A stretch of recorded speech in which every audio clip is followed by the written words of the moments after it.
There's an old dog in Angelville named Buck, who's very good at making woolen hats. Legend has it that wearing a beautiful hat in Angelville will attract the angels.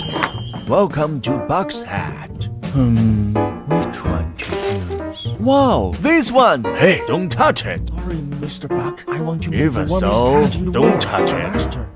I'm just afraid she'll leave me. Susie. Wait!